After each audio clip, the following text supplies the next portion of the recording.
Shalom, muita paz, muita luz, abençoada tarde de quinta-feira. Final da tarde, agora são 18 horas. 18 horas e 2 minutos. Eu estava aqui lendo alguns trechos da dissertação do Messias Bedrushim, dissertação 51, a força sexual em sua significação para a ascensão espiritual, volume 2, mensagem do grau na luz da verdade. Enfim, então estamos falando aqui sobre a encarnação de uma alma, como se processa.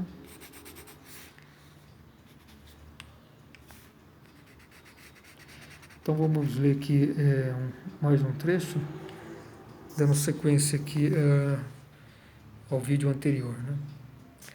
E a alma humana, até tal ponto desenvolvida, recebe com o pequeno corpo o manto de matéria grosseira de que necessita, a fim de poder vivenciar plenamente na matéria grosseira terrena e assim ouvir, ver e sentir o que só é possível através de um invólucro ou de um instrumento da mesma matéria, isto é, homólogo.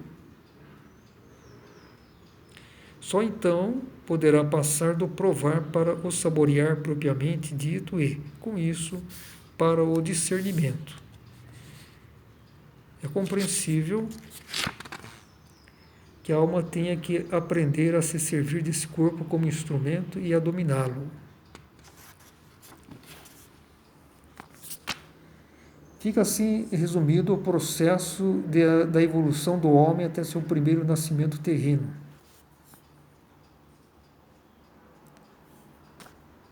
Todavia, desde muito tempo, devido a um fenômeno natural, não acontece mais uma alma vir à Terra em primeira encarnação.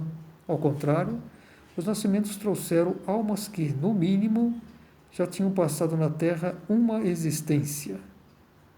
Por isso, por ocasião do nascimento, já vêm estreitamente envoltas por variados fios de karma. A força sexual oferece a possibilidade de se livrarem disso.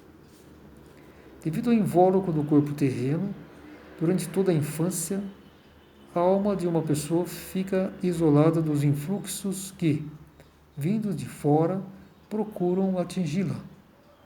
Todas as trevas e maldades que dão vida ao plano terreno não encontram acesso na alma, impedidas que são pelo corpo terreno de matéria grosseira.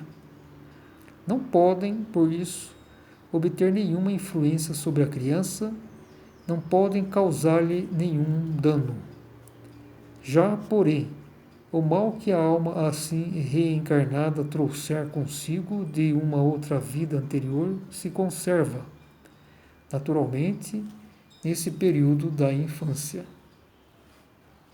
O corpo constitui esse anteparo enquanto ele não estiver ainda pronto nem amadurecido. É como se a alma tivesse se retirado para um castelo cuja ponte levadiça foi erguida.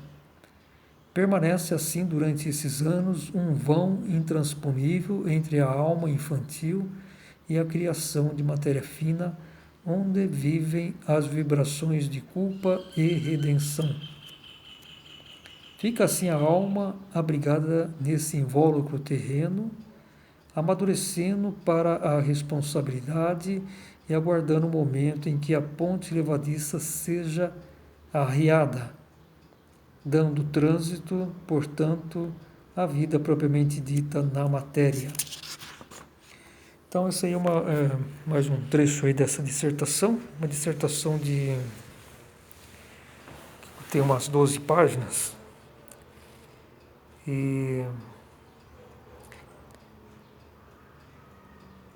Então vamos reler um pouco cada trecho e procurar fazer algum comentário, né? Esse momento de penetração ou de absorção acarreta também, naturalmente, os primeiros abalos do pequeno corpo, que se manifesta por contrações que são chamadas os primeiros movimentos da criança. Com isso se processa, muitas vezes, na futura mãe, uma transformação de suas intuições, conforme a espécie da alma que ingressou, trazendo-lhe felicidade ou opressão. Então isso é a questão aí que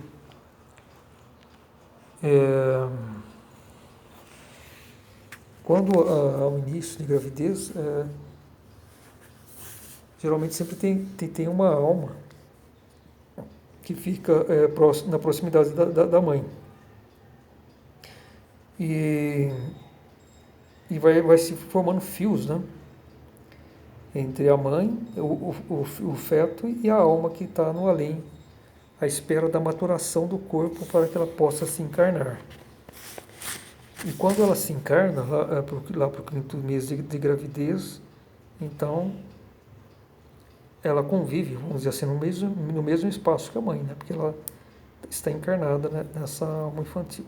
Embora, quanto já houve essa encarnação, temos que considerar que essa alma não está todo o tempo nesse corpo, né? Porque o feto também dorme, né?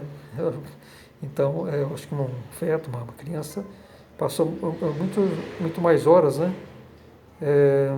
Dormindo, enfim, no mundo astral, né? Enfim, do que propriamente no corpo. Mas já foi feito o processo de encarnação. Mas também temos que considerar que não está todo o tempo no corpo daquela criança, daquele feto, né?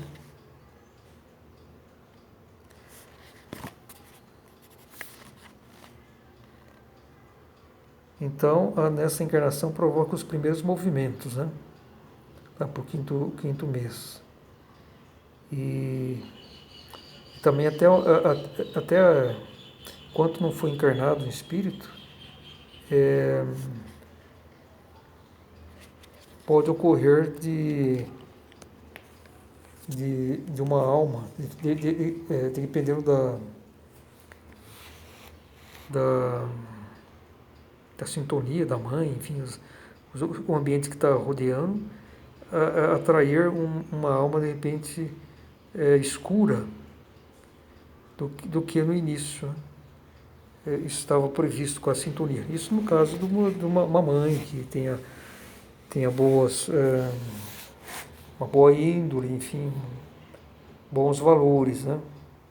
Mas às vezes o ambiente que ela está vivendo, né, acaba fazendo uma ponte para a atração de uma alma mais escura, né? Que consegue desalojar uma alma que estava destinada àquela criança. E acaba se encarnando naquele corpo infantil, né? Aí também que existe aquela história de ovelha negra da família, né? Que às vezes uma família que tem de bons pais e, enfim, tem bons irmãos, né? Mas aparece um lá que é a alma negra, né? Seria uma alma negra, né? Que destoa, né? Daquela família, né? Às vezes, de repente, pode acontecer ao contrário, né?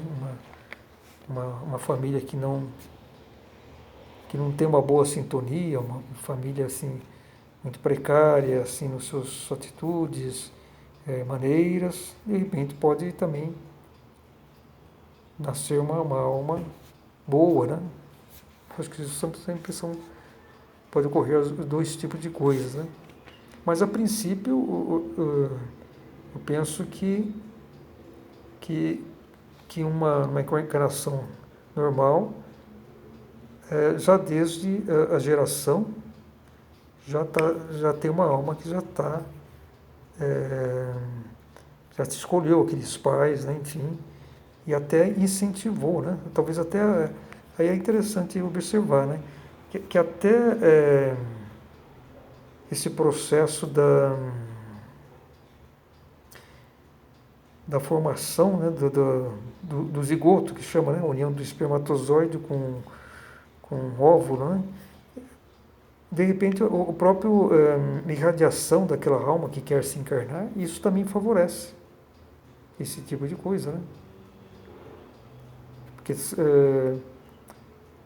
as forças da matéria mediana, elas são mais decisivas, né? Para os acontecimentos aqui na Terra, né? Induzem, né? As, as, as questões, né? Quer dizer, os processos, né? Tudo tem uma cópia, né? Tudo que existe no mundo material tem uma cópia astral. Em tudo, se os nossos corpos, nós temos nossos corpos astrais, né? Que é uma espécie de forma que possa se formar, né? O corpo físico. A Terra também tem o seu modelo astral, né? E que é a matéria mediana, e é que os astrônomos chamam de matéria escura, né? Que é a substância que existe no universo, que todos nós utilizamos, né? Matéria escura, que até eles colocam um percentual, que a matéria escura representa uns 25% de toda substância que existe no universo. Sendo que eles chegaram à conclusão que 70% é de energia escura, uma substância de energia escura. Uns 25% é de matéria escura e só uns 5% é da matéria densa, né? Física, né? Conforme nós conhecemos aqui. Então, a alma, até tal ponto desenvolvida, recebe com o pequeno corpo o manto de matéria grosseira de que necessita a fim de poder vivenciar plenamente na matéria grosseira, terrena, e assim ouvir, ver e sentir o que só é possível através do invólucro ou de instrumento da mesma matéria, isto é, homólogo. Então, aquela alma que observa o mundo, enfim, as vivências, ela praticamente ela quer ter uma vivência profunda, né? Seria a mesma coisa que você vê um automóvel, né? Isso para quem mais gosta de carro, né? Você vê um automóvel, fica um belo carro, tal, mas você não está dirigindo, né? Então você gostaria não só de olhar um carro, né? Um belo carro, automóvel, né? Confortável. Então você gostaria de ter aquele carro e dirigi-lo, né? Mas vamos supor, então esse ato de você entrar em um carro, pegar o volante e dirigir seria o equivalente a você se encarnar aqui na matéria grosseira. E observar um veículo sem poder dirigir seria a mesma coisa que estar no mundo astral, observando, né, a vida material, mas sem poder vivenciar profundamente. Que isso só é possível através de uma encarnação.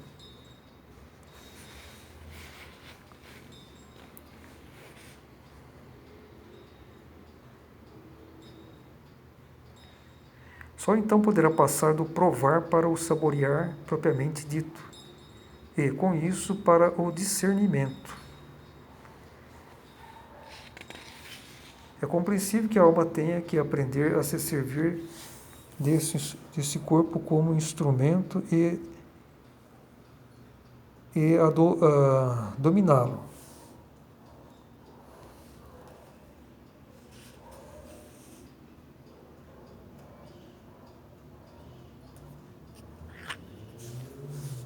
Então é isso. Nós precisamos, como espíritos desenvolvidos, encarnar. Só através da encarnação podemos almejar a autoconsciência espiritual. Não é possível um espírito desenvolvido como nós, né? Que pode-se dizer que 99,9% dos espíritos dos seres humanos que existem são espíritos desenvolvidos, não são espíritos já conscientes, né?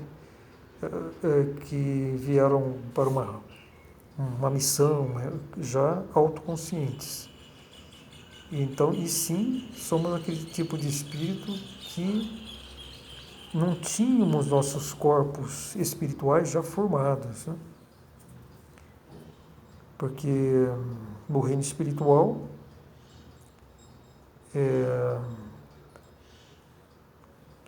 tem 7 planos, né? Aqueles planos mais altos, né? Os 3 primeiros, são aqueles que recebem uma substância mais energética, mais sutil, vamos dizer assim. Então, aqueles espíritos humanos que nascem nesses 3 primeiros planos, eles já ficam conscientes imediatamente, sem necessidade de um processo de desenvolvimento, né, para se tornarem autoconscientes. E esses são chamados criados, espíritos criados. Depois, a partir do quarto plano, né, começa a existir as crianças, né? Aí eu creio que aí seria o quarto, quinto e sexto plano. Agora, quando é criança, eu penso que tem que haver um processo de desenvolvimento também. Mas nesses planos, não há necessidade de encarnação nos planos materiais. Penso eu que naqueles mesmos degraus, eles podem, essas crianças, de se desenvolver, crianças espirituais, né? E lá mesmo, ou então talvez descendo até o plano ential. O plano ential, a princípio, seria exclusividade dos seres entiais, né? Não sei se poderia haver isso. O Messias Abdurrahman, na verdade, ele fala dessa questão das crianças quando surgem, ele dá como exemplo o espírito primordial, né, das 7 planos da criação primordial. O reino espiritual vem na sequência, né?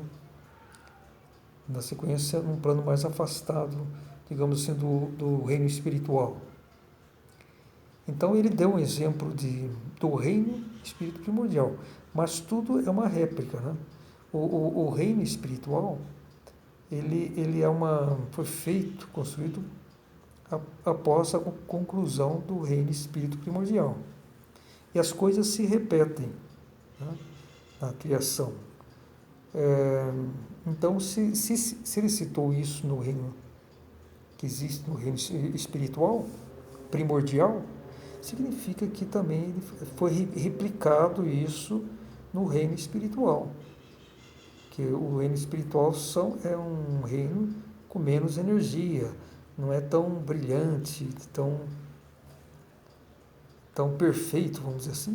Toda a criação de Deus é perfeito, mas não tem tanta essa substância energética, né? De uma mais qualificada, né? Mais forte. Então seria isso. Então a gente tem que fazer a analogia, né? Para ver essa questão. Agora, ele falou, por exemplo, da nossa origem, de uma parte dos espíritos humanos, como desenvolvidos. Então, ele diz que nós surgimos nessa última parte, a 7ª parte, né? Ou então nas partes mais densas, né? Penso que é o 7º plano, né? Do reino espiritual, os espíritos desenvolvidos, que são apenas uma centelha, né? Então, se conclui isso, primeiro se conclui dessa forma. No reino espírito primordial, da mesma forma, ele disse que a partir do 4º plano começam a surgir as crianças. E tem que haver um desenvolvimento posterior para que elas se tornem adultas. Espíritos de pleno valor. Agora também, nessa questão de se fazer analogias, se para nós, seres humanos, existe um 7º plano, que necessitou nós descendermos aos reinos materiais, como se fosse uma semente, né, que precisa ser colocada, enfim, no meio da terra, né, uma terra nutritiva para que aquela semente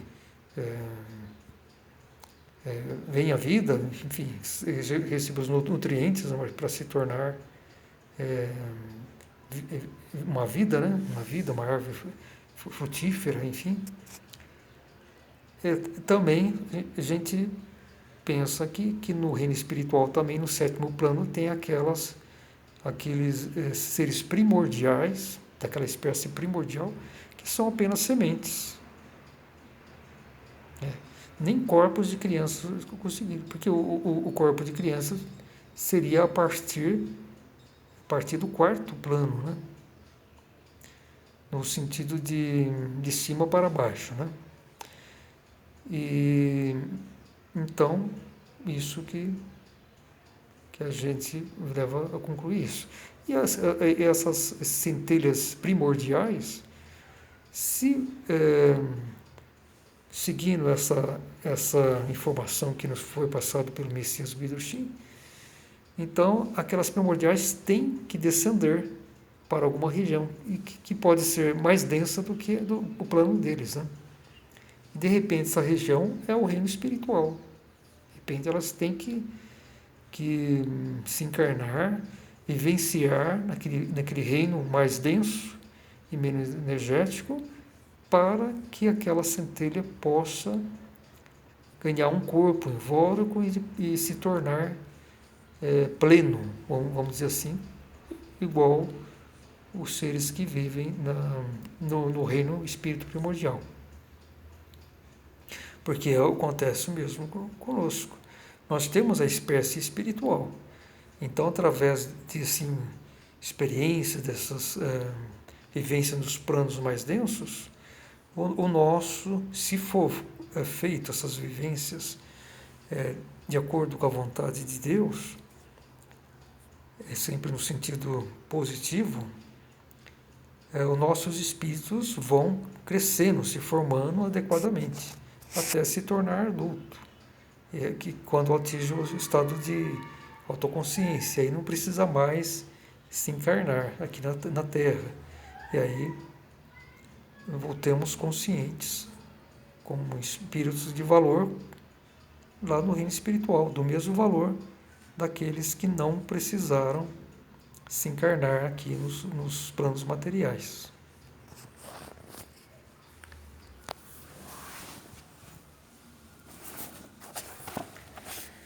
Então, continuamos aqui. Fica assim resumido o processo da evolução do homem até o seu primeiro nascimento terreno. Então, aí está uma descrição de como é o nascimento terreno, né? E do primeiro, né? Que é a encarnação de um espírito humano, né? Um espírito desenvolvido. Todavia, desde muito tempo, devido a um fenômeno natural, não acontece mais uma alma vir à Terra em primeira encarnação. Ao contrário, os nascimentos trouxeram almas que, no mínimo, já haviam passado na Terra uma existência. Por isso, por ocasião do nascimento, já vem estreitamente envolta por variados fios de karma. A força sexual oferece a possibilidade de se livrarem disso. Então, isso está dizendo, né? Às vezes algumas pessoas falam que estamos encarnando. Bom, ditos cristãos, eles não consideram que não existe encarnação. Foi uma história que veio lá dos concílios, né? Foi lá por 500 e pouco. Parece que foi o concílio de Constantinopla, me parece. No ano 550, por aí, que decidiram que a reencarnação não existe, né? Então isso passou por todo mundo da cristandade, porque as pessoas estavam se tornando cada vez mais racionais, mas muitos na época de Cristo, o próprio Cristo também falou sobre a reencarnação para os seus discípulos, né? Isso está na Bíblia, isso está nos dois livros que foram escritos por videntes, né? Discípulos, pessoas ligadas a Bidurshim. E pelo menos, eu já vi notícia de duas videntes, né? Existiam duas videntes, uma era apóstola, a outra era discípula. A discípula chamava Charlotte e a apóstola chamava-se Suzane. Elas eram videntes e foram elas que receberam, né, os relatos do livro Jesus, o Amor de Deus, e os Apóstolos de Jesus, que são editados pela Ordem do Graal na Terra, www.graal.org.br. Aí está a verdadeira história de Cristo. E, enfim, então lá conta que teve uma certa ocasião que Jesus falou sobre a reencarnação, que nós reencarnamos. Mas os discípulos também, acho que a maioria talvez não acreditasse, estava em dúvida, né? Lógico que Jesus falando, eles tinham, então, tinham certeza que isso era verdade. Aí alguns começaram a especular que eu fui em outra vida, não sei o que, começaram a comentar alguma coisa, mas Jesus não tocava muito nesse assunto, não. Também porque os discípulos eram pessoas mais simples, né? Eles eram diferentes, por exemplo, dos gregos. Eles, pelo menos estudiosos, eram mais intelectualizados, tinham vivência de filósofos, enfim, eles tinham uma compreensão melhor de certas coisas. E isso não estou dizendo questão de intuição, porque Jesus escolheu seus discípulos, principalmente mais simples, porque ele tinha uma intuição mais aberta, né, para novos conhecimentos, né? Diferente, por exemplo, dos escribas, que eles eram muito racionais, estavam presos a muitas tradições, né? E não absorviam coisas novas, né?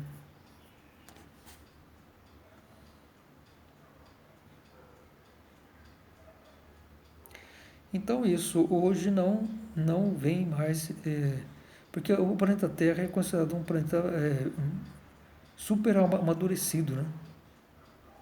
Porque aquela fase que o planeta destinado a receber espírito humano, aquela última etapa do desenvolvimento, porque tudo, se ele é destinado para isso, toda a evolução que ele tem já é pensado nesse sentido.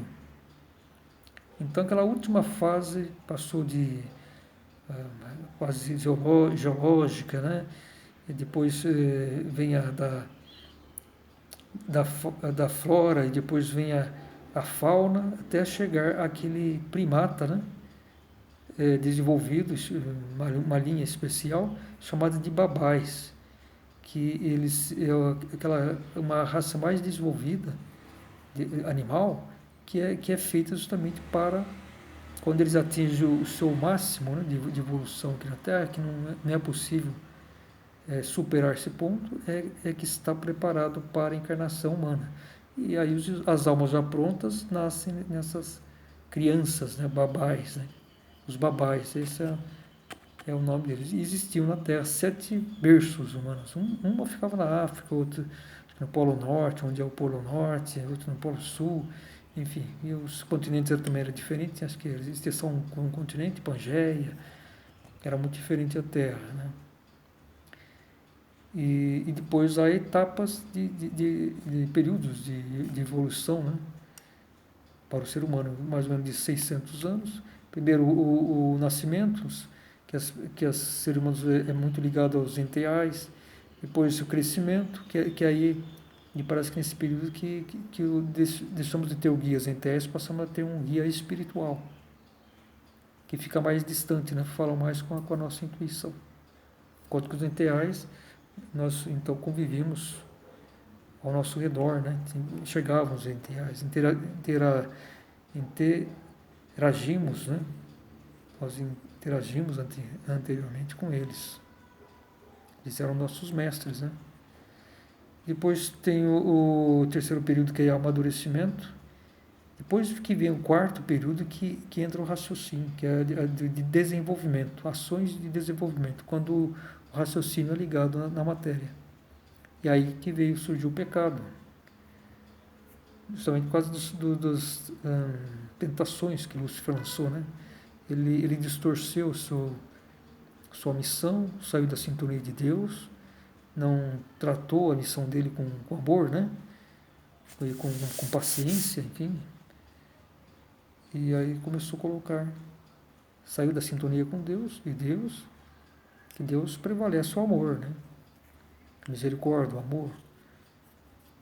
E Lúcifer cumpriu o papel dele, que é a própria energia dele, né? Um ser divino, enteal, da esfera divina, um arcanjo. Então ele ligou, né? Mas não da forma correta. E aí surgiu o pecado pela primeira vez. Isso nunca tinha existido anteriormente. Então é isso. E agora, no início também, as primeiras, me parece que 70 almas, ou 700, tem um livro que chama Os Primeiros Seres Humanos, de Rosério Gonçalves, da mesma editora, né? Ordem do Grau na Terra, www.graal.org.br, que fala de toda essa história, fala sobre o universo, desenvolvimento, os planetas e as encarnações, né? Mas, primeiramente, veio, não sei, parece que eram 700 almas que tinham sido preparadas, mas não era de desenvolvidos, já eram, a meu ver, eram de espíritos criados, então, de repente, eram espíritos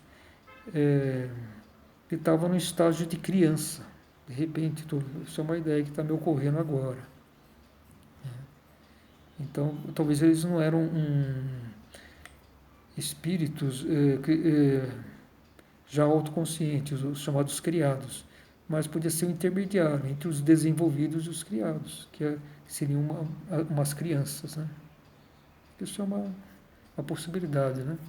Mas o fato é que eles não eram os desenvolvidos, eles vieram aqui para ter só uma encarnação.